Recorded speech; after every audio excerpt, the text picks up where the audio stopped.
Hello friends, आप देख रहे हैं आपका चैनल शेयर बाजार विद आयुष। और दोस्तों बात करेंगे इस वीडियो में आईपीओस के बारे में।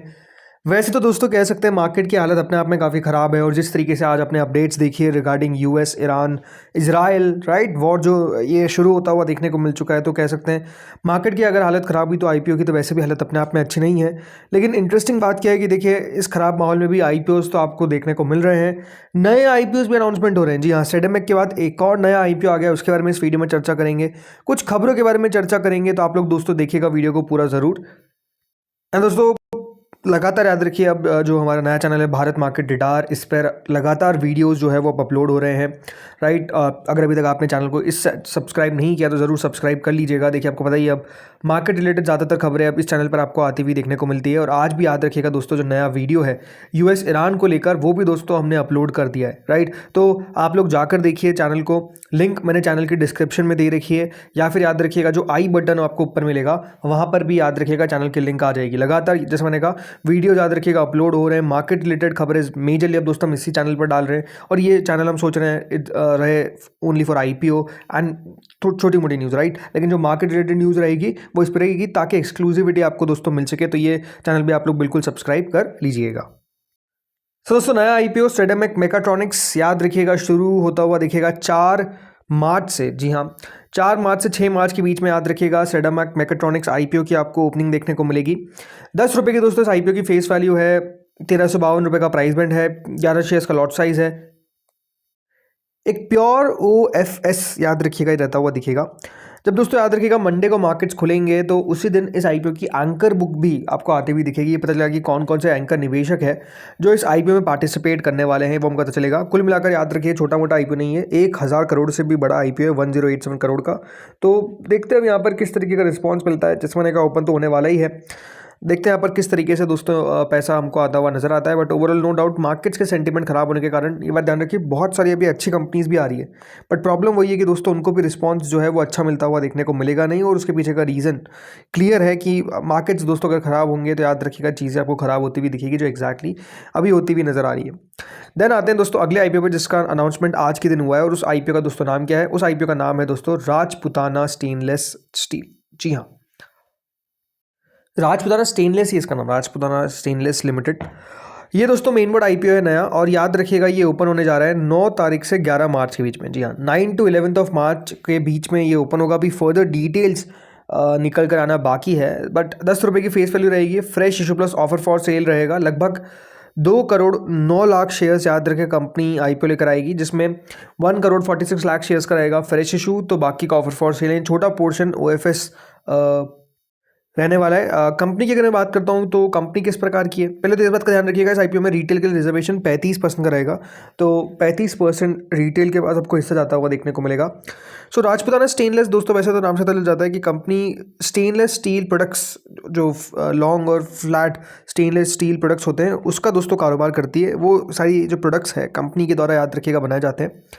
कंपनी ऑफर करती है range of stainless steel products, जिसमें billets, forging ingots, rolled black and bright bars, flat and पैटी और अदर एंसिलरी प्रोडक्ट्स, जो करीबन 80 डाइवर्स ग्रेड्स के अंदर यूज़ होते हुए दिखते हैं। तो ये सारी चीज़ें जैसे मैंने कहा कंपनी की तरह याद रखिएगा बनाई जाती है। कंपनी की अगर मैं थोड़े से फाइनेंशियल्स के बारे में बात करता हूँ तो इंपॉर्टेंट रहेगा, बिकॉज वो देखना दिलचस्प है कि कंपनी के फाइनेंशियल्स किस प्रकार के हैं। तो दोस्तों जो कंपनी के फाइनेंशियल्स है आपको नजर आएगा कि कंपनी की जो टोटल इनकम है वो लगातार दोस्तों ग्रो करती हुई देखने को मिल रही है। और उसके पीछे का रीज़न ये है कि अभी अच्छा बिजनेस चलता हुआ दिख रहा है। रेवेन्यू की अगर बात करता हूँ तो रेवेन्यू दोस्तों कंपनी का आप देखिए 767 करोड़ का इन FY22, देन 950 करोड़ का इन FY23, देन FY24 में कंपनी का रेवेन्यू लगभग 915 करोड़ का हो गया है। तो लगातार कंपनी का रेवेन्यू अगर आप नोटिस करेंगे तो हाँ थोड़ा बहुत उतार चढ़ाव देखने को मिला है, बट अभी ये सेक्टर थोड़ा सा ठीक कर रहा है।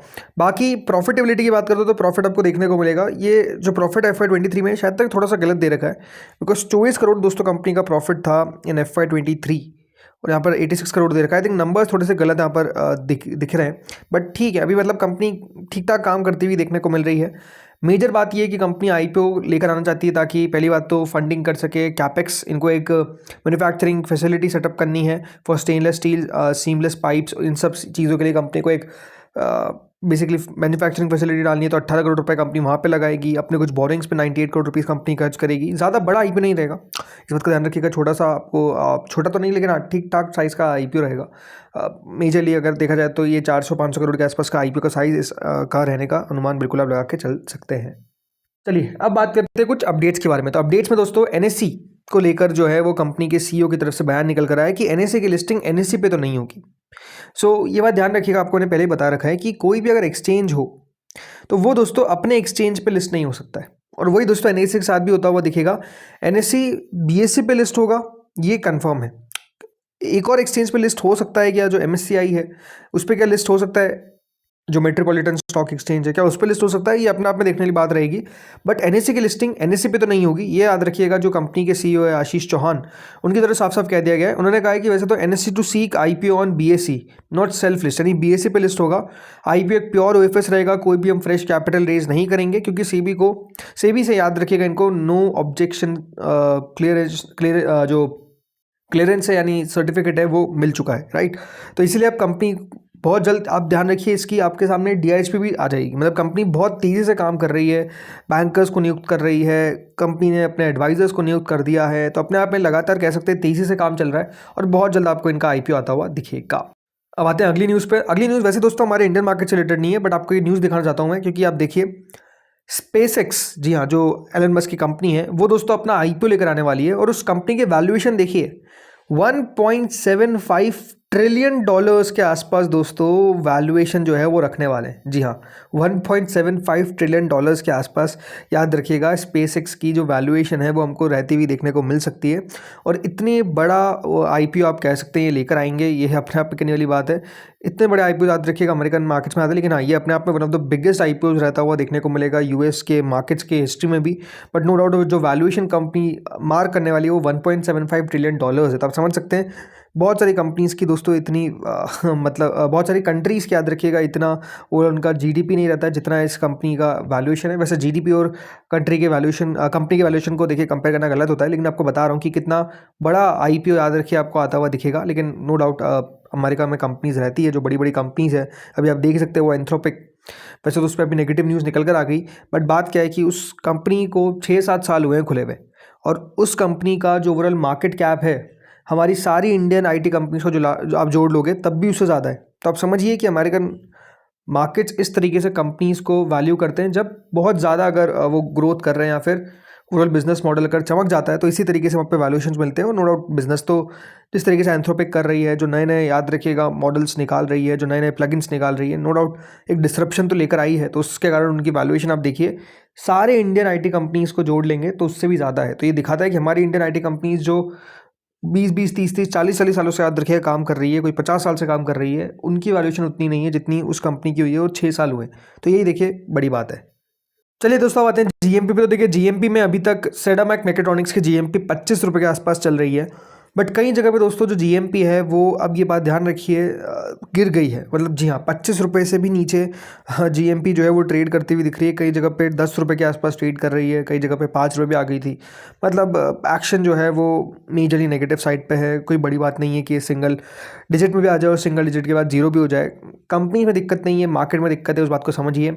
ओमनीटेक इंजीनियरिंग 0 रुपीज़ पे जीएमपी आ चुकी है, याद रखिएगा मंडे को आईपीओ का अलॉटमेंट है। पीएनजीएस रेवा -3 रुपये अभी इसका प्रीमियम चलता हुआ दिख रहा है, बट क्या -3 पे लिस्ट होगा ये अपने आप में एक सवाल है। 4 मार्च को इसकी लिस्टिंग है। सबसे बड़ी दिक्कत क्या है दोस्तों, क्लीन मैक्स एनवायरो की लिस्टिंग है, याद रखिएगा मंडे को, और लिस्टिंग है श्री राम ट्विस्टेक्स की। मतलब श्री राम ट्विस्टेक्स को कितना नीचे खुलेगा ये कह भी पाना अपने आप में मुश्किल हो रहा है, बिकॉज 22% नीचे दोस्तों प्रीमियम जो है उसका चलता हुआ दिख रहा है। और वहीं जो क्लीन मैक्स एनवायरो है ये भी कहाँ पे लिस्ट होगा ये भी अब देखने वाली बात है। क्या 5-7% नीचे खुलेगा या उससे ज़्यादा नीचे खुलेगा ये देखने वाली बात है। बट हाँ सबसे बड़ी दिक्कत तो श्री राम ट्विस्टेक्स में है, जहाँ पर लिस्टिंग आप कह सकते हैं बहुत ही ख़राब होने का अनुमान लगा के चल सकते हैं। तो दोस्तों इस वीडियो में तो इतना ही था। होपफुली आपको वीडियो बढ़िया लगा होगा और अपडेट्स आपके सामने लाता रहूँगा। चैनल को बिल्कुल आप सब्सक्राइब करके रखिए, सेकंड चैनल को भी सब्सक्राइब करके रखिए। इस वीडियो में इतना ही था। Thank you friends for watching this video.